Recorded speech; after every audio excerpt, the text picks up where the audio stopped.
Агенцијата за млади и спорт и Цевитана со легендата на спортското новинарство Зоран Михајлов ви ги представуваат македонските спортски легенди. Овде гледаме една фотографија од минатото тамо од 60-тите години и веќе се враќаат и сеќавањата на тоа време. Овде беше старото игралиште на фудбалскиот клуб денешен Скопје, инаку на времето Индустријалец, меѓу оние последни згради во автокоманда, а сега знаете, префрлено е тоа игралиште на Металург од спротивната страна. И овде на фотографијата гледам еден фудбалер за кој особено љубителите на најпопуларната споредна работа во светот се сеќаваат и го носат во убави спомени. Се работи за Данчо Торбаков, тој беше фудбалер најнапред на Индустријалец, потоа на МИК, па на Работнички, Југококта, зад себе остави една убава кариера. Беше познат по своите игри, беше и градител на играта кога беше потребно. Беше и голгетер, еве овде баш шутира кон противничкиот гол и со еден збор комплетен фудбалер кој што во тој период беше многу интересен и за другите клубови од Македонија, но некако момците од автокоманда беа навикнати да си останат таму во својата средина, да игра за Индустријалец, потоа за МИК и едноставно се дружеа и не беше само фудбалот што ги изближуваше, туку и тоа другарување, па и таа населба автокоманда беше позната токму по тоа, по другарството меѓу младите момчиња кои се решаваа да се определат за некои спортови. Торбаков се определи за фудбалот и стана вистинска звезда. Беше миленик на гледачите, човек кој одигра неколку прекрасни партии, од многуте што ги одигра, а неколку посебно се одделуваат и со кои што го привлече вниманието, па стана и репрезентативец на Македонија.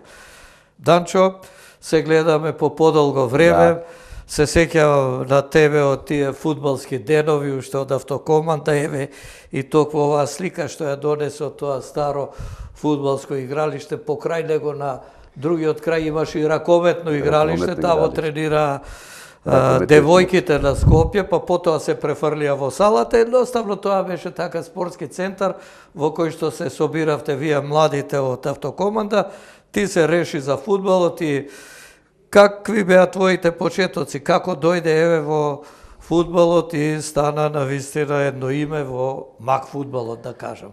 Па, околностите беа такви, едино тој спорт ми беше интересен и на еден начин и бев надарен, талентиран за ова. И на тој ентузијазам што го имаа тие што го оформија клубот Индустријалец, слушнаа за мене дека сум нешто може да постигнам во фудбалот, па ме повика и ме регистрира прво за Индустријалец. Кој беа тие, ајде, подсетите, дали покојниот Ѓоко Доневски? Да, Ѓоко Доневски покојни и Кипровски Алексо. Заедно со други помлади ентузијасти, како што беа Јанко Буцковски, Василко Фоти.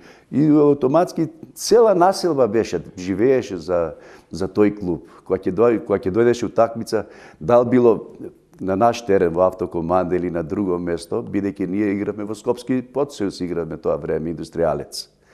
Одевме ние, скоро цела автокоманда беше славеше за тој ден.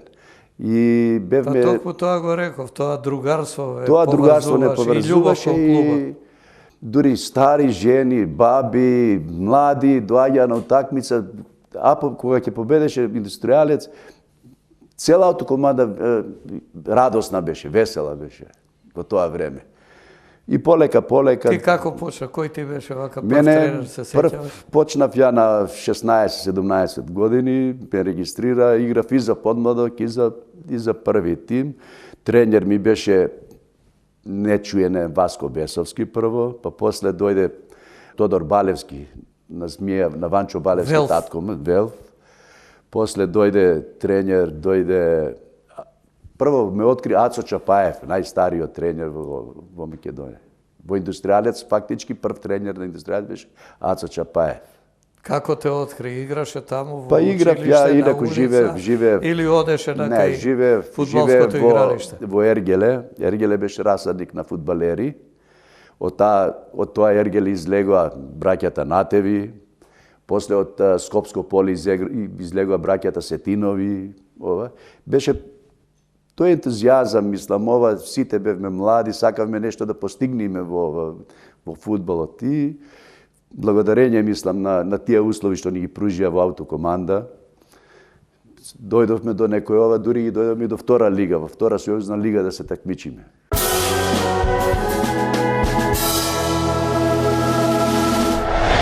Да, почнавте како клубско, на малско селбата, клубче. со амбиции колку младите да се соберат, да се надпреваруваат, меѓутоа Индустријалец брзо за 2-3 години стана хит. Беше мислам, ние од кога се формира Индустријалец, скоро секоја година ние се боревме за игравме квалификации за повисок ранг.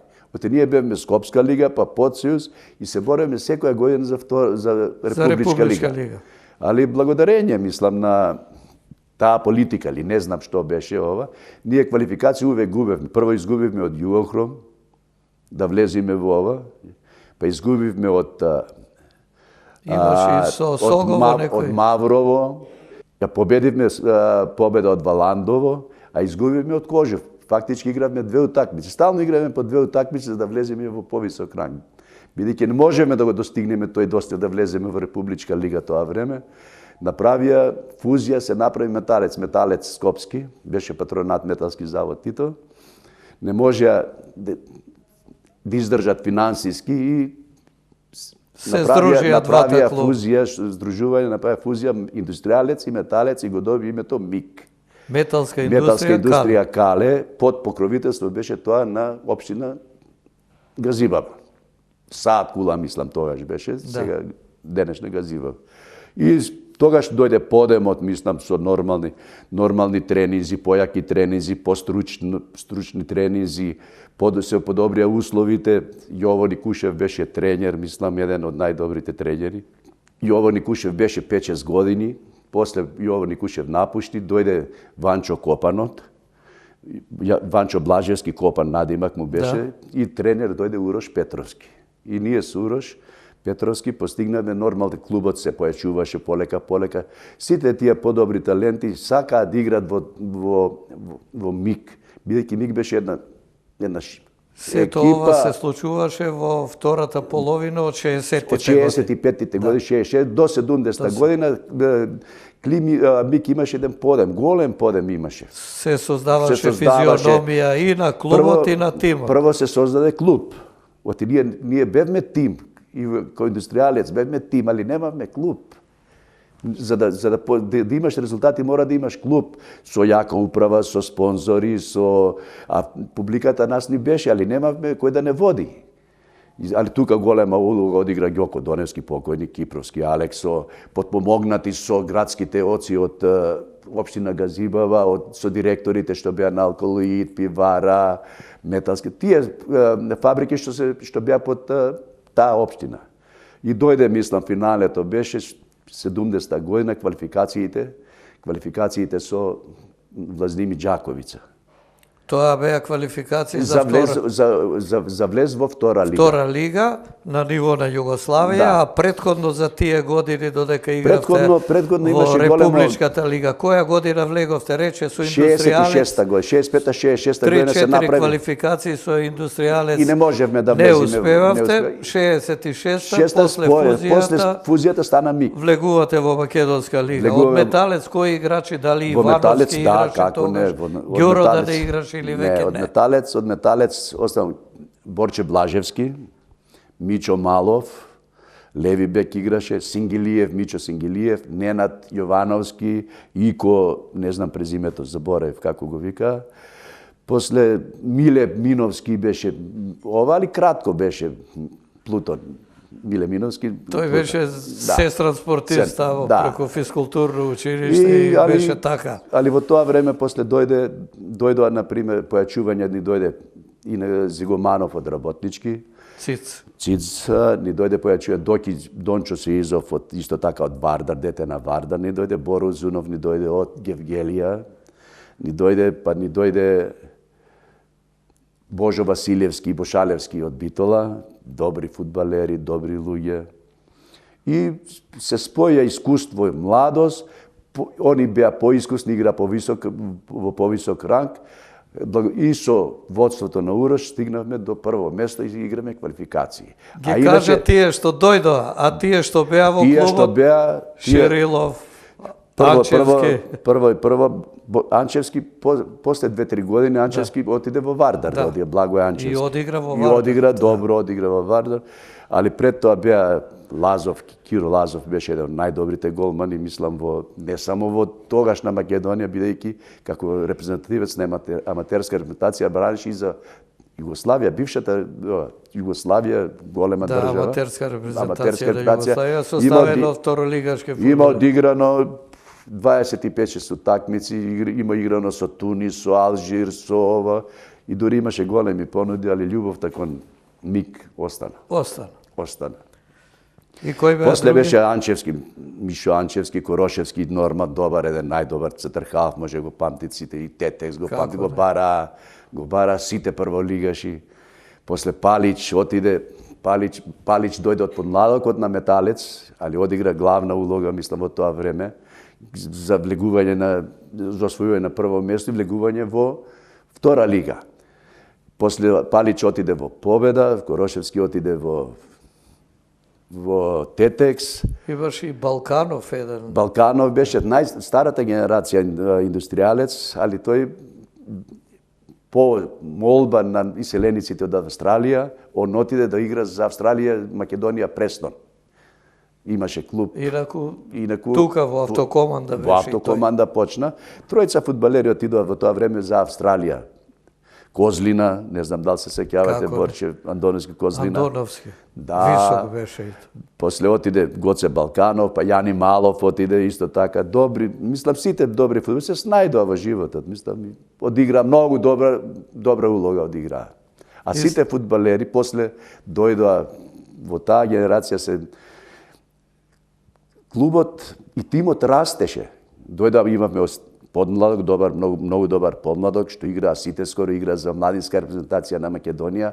Во таа генерација излегува браќата Натеви, кои беа едни од носители на играта и во МИК, подоцна и во Работнички.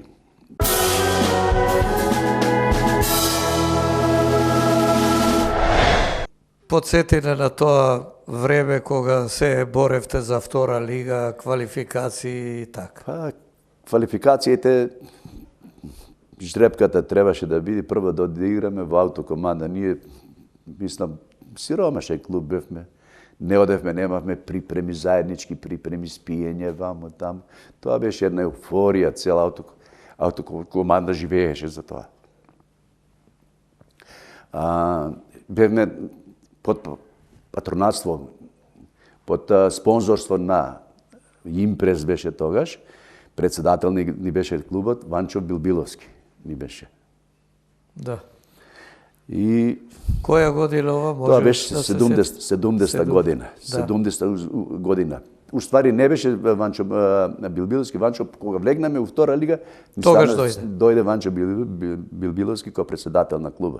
Ние значи преку него добивте и една финансиска инекција. Финансиска поддршка имавме. Тоа беше голем љубеник беше он за ти чуваш и еден вестник од тоа време кога станавте. Може би дека неговите синови игра фудбал, еден играше во Вардар, Ате Билбиловски. Знам се сеќавам. Да, па син му играше во Влае, и бевме на припреми во Панорама. Тогаш на Панорама, сега не знам дали постои. Сега нема. Ја нема сега. Нема ништо таму. Згради. Цела автокоманда, ние бевме на припреми таму и тоа бевме 7 дена на припреми. Знаеш, да бидеме одвоени од ова, ти се плашеме нешто. секој се плаши некој, да нема некој подкупување, Да не влезат да не влезе противниците и така, да да роварат. Да роварат. И ние беме во Панорама, одевме секој, трениравме на игралиштето во автокоманда и дојде утакмицата.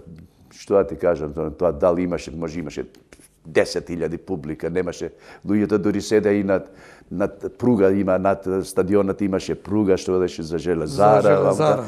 Од сите балкони околу игралиштето имаше станови. Беше нешто невидено, мислам, и тоа незаборавно, што се вика. Првото полувреме, шанси имавме. Никако топката да влези.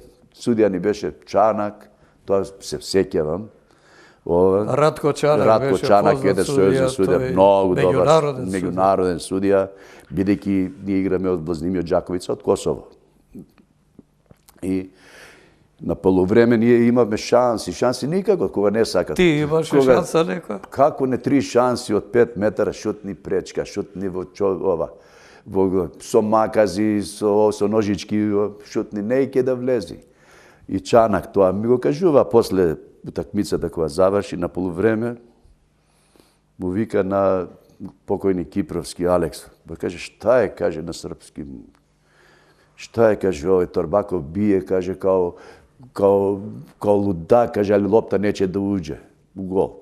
И он така кажуваат, ја не бе присутен во кабина, па се спрема да ме променат на полувреме. Требаше да влезе Боро Узунов наместо ја. Боро Узунов ни беше резерва тогаш во МИК. И Кипровски вика, ја земал Чанак топката, нова топка, тогаш прв пат заиграме со Адидас топка, бела топка. Ние инако играме со поголеми, неквалитетни топки. Не дај Боже да заврнеше кога игравте со тие по 10 километра. И ја отпумпа малце топката и ова. Тука многу помогна, мислам, за ова многу добра игра Зигоманов и Љубиша Николич беа средни везни играчи, Љубиша, ваш колега, мислам, по радиото. Беше еден голем борец, оптимиста и оптимиста, беше нешто неверојатно. А Зигоманов техничар, малечко се гледаше. Знаеше дека имам јак удар, изработен удар, јак удар, направи 2-3 слободни ударца, падна, симулира вамо тамо и шутнав 2 слободни ударци од 25-6 метра. Дадов 2 гола од слободен удар. Се извади за промашувањето во прво полувреме. А за малку да те извадат. Сака да ме променат. Да влезе и Боро Узунов на местото. Ја играв центарфор, али тука беше, као што се сеќавам и што кажува луѓето, Джина Симоновски, ја гледаше таа утакмица и Джина Симоновски. И на Урош му вика, немој, вика, случајно, вика, да го извадиш, вика, Торбаков, вика, подобро, вика, извади го, вика, Бурсач. Торбаков доди на десно крило, а Боро Узунов на центарфор. И се створи тоа, али Боро Узунов беше јак многу, вегуваше во дуели, не се плаи, фактички ги разби. Ги разби тие игра одбрана, многу јака одбрана игра, ги разби. Љубиша Николич 2-3 пати пред 16 терас, 20 метра паднат, случија 2 слободни ударца, па третиот гол им го дадов во 87 или 88 минута, поминав цела одбрана, поминав, па од Косо дадов гол и 3-0. После другата недела отидовме, требаше да се оди реванш, да се игра во Џаковица, а Џаковица исто како што беше автокоманда загреана за клубот, и они има клуб, еден Влазнимир Џаковец се викаше, добри дечки беа, добри фудбалери беа. Таму изникна Вокри, Вокши, тие беа добри фудбалери, мислам, ова. Али ентузијазмот нивни беше, сега малце... Значи ти 3 гола ги даде. 3 гола ги дадов. 2 слободен удар и еден си прошета. Ги прошета си и дадов третиот гол. И сега одим, спиеме во Призрен, другата недела, играме, али тоа дали им беше тактика на Влазнимир Џаковица, наместо да одиме поред трибините тие као сред игралиште почна да фрлат со флаши, со коба, со камења. Нормално тоа.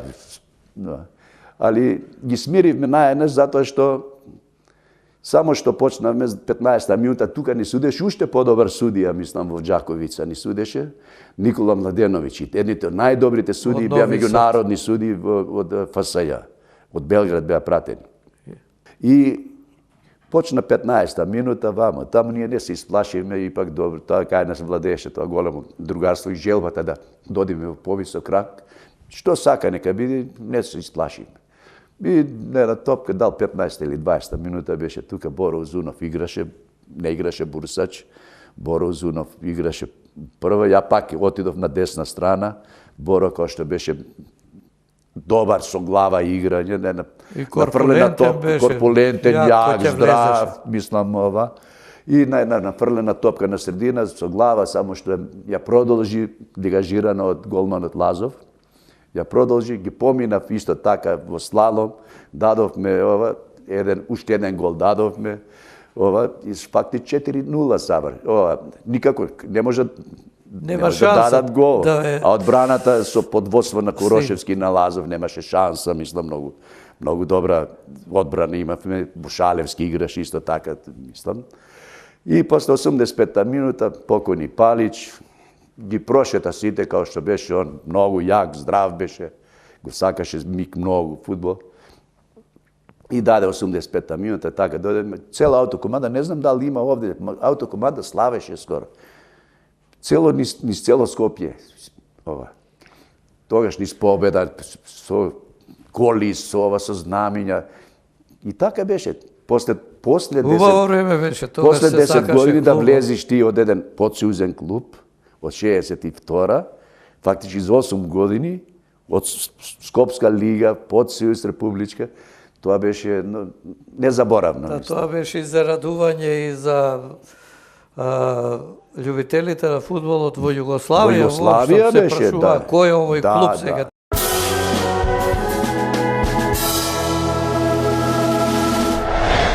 А ова за Џаковица ме подсети сега.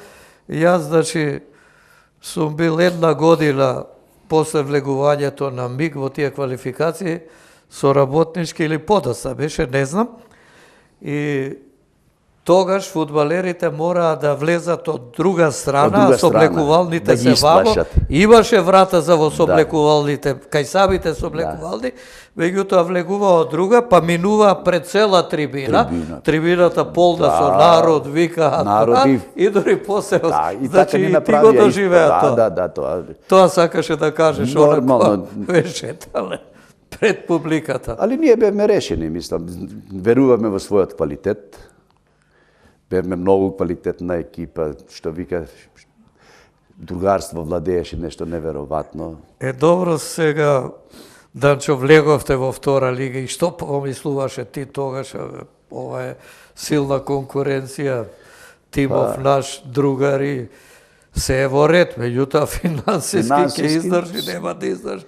Патувањата исто беа долги и така. Па, тоа е као секој, знаеш, почетне клуб, мислам, овде, што нема јаки спонзори, пак нас не, после дојде господин Ванчо Биловски, мислам, кога влегнаме во втора лига.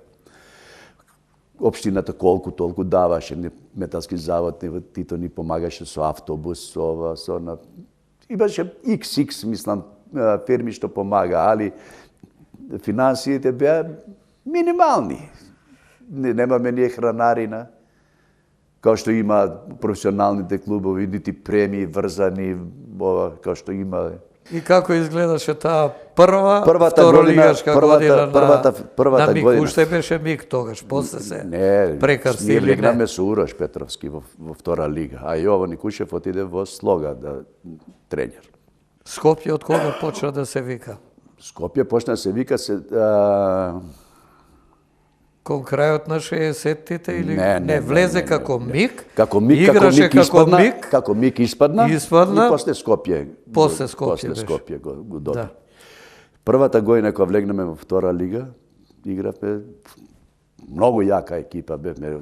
Тимот си Костурот си остана и љубовта за да се докажеме и во втора лига, Исток.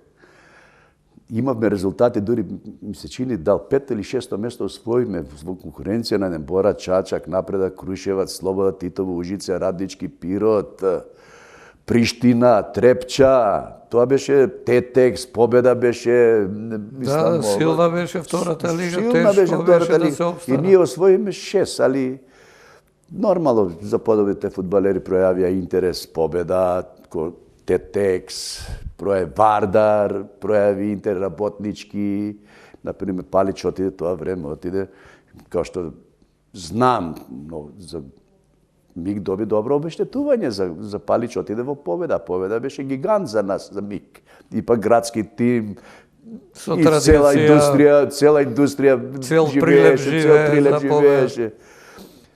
Брегалница Штип исто така. После отидоа во Брегалница, отидоа фудбалери, во Тетекс отиде Корошев. Куманово тогаш беше. Куманово беше, лига, Алберт пред- Светинич не отиде во Куманово. Ипак тимот имаше нешто неверојатни фудбалери, неверојатни луѓе. И отидоа овие и играше, уште една година играше МИК во втора лига, али Расуло само единствено, само јас останав со таа генерација, мислам што влегнавме во втора лига. Друго Останав. све отидоа таму вамо, Сите ти тие победа, Тетекс, Брегалница. беше предводник на таа О, генерација, добро. ама не можеше да се опстане. Не, мене некако ми беше мило што играв јас за МИК. И после си вика мајко, си вика па после отиде Короше, отиде Палич, отиде Узуно во Вардар. Љубиша Николич отиде во Работнички, Костанате во Работнички. Се ја да останам со Млади, млади, таму се ова, бори. не, одеше и решив 73 година по повикот Работнички, тренер беше Јово Никушев. Па Јово Никушев мене ми било 20 години играње фудбал, Јово бил скоро 10 години тренер, пола.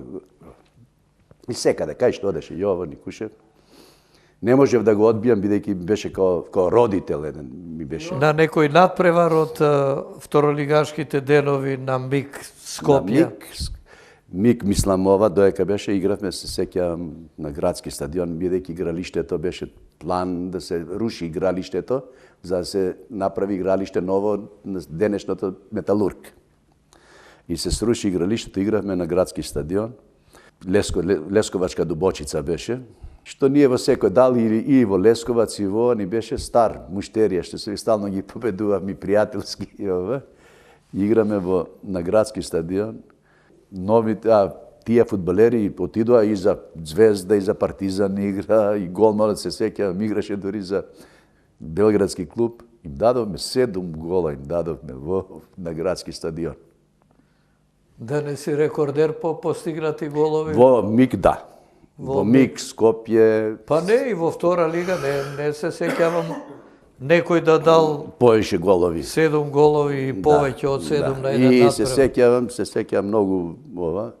После и ние, например, Железничар од Ниш го тепавме и тамо и овде игравме со Напредак Крушевац да го победиш. Ипак гигант беше Напредак Крушевац. Ние едино слабо ни одеше со Шумадија од Аранџеловац. Виж, таа беше расадник, фактички беа тие расадници за поголемите клуби како Звезда, Партизан, ОФК Београд, Раднички, Ниш, Војводина.